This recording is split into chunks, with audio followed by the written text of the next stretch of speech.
আমারও ইচ্ছে করে তুমি আমাকে নিয়ে ভাবো।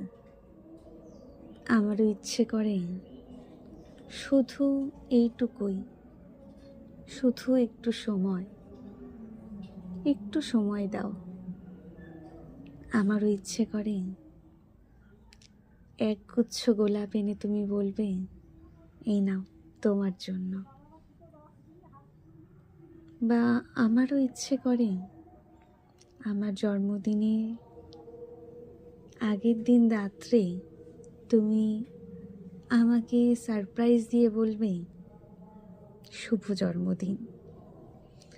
বা আমারও ইচ্ছে করে হুট করে প্ল্যান করে কোথাও লং ড্রাইভে যাওয়া, শুধু তুমি আর আমি।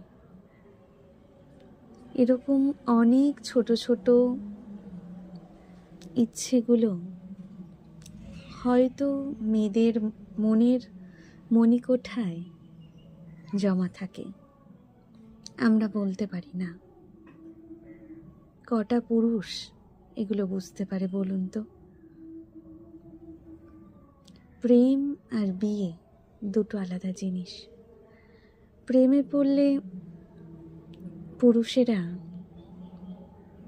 আকাশের চাঁদও এনে দিতে পারে, কিন্তু বিয়ের পর সেটা আদিক্ষেতা হয়ে যায়।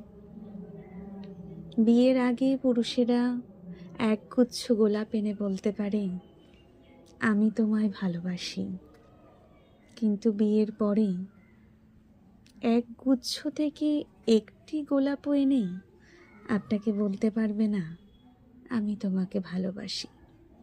কারণ সেটা নাকি লোক দেখানো। আদতে কি তাই? যদি কাউকে ভালোবাসেন, সেটা বিয়ের আগে হোক বা বিয়ের পরে, ভালোবাসাটা তো একই থাকায় জরুরি, তাই না? তাই বলবো, যতদিন বেঁচে আছেন ভালোবাসায় থাকুন, ভালোবাসায় রাখুন আপনার প্রিয় মানুষটাকে। ধন্যবাদ।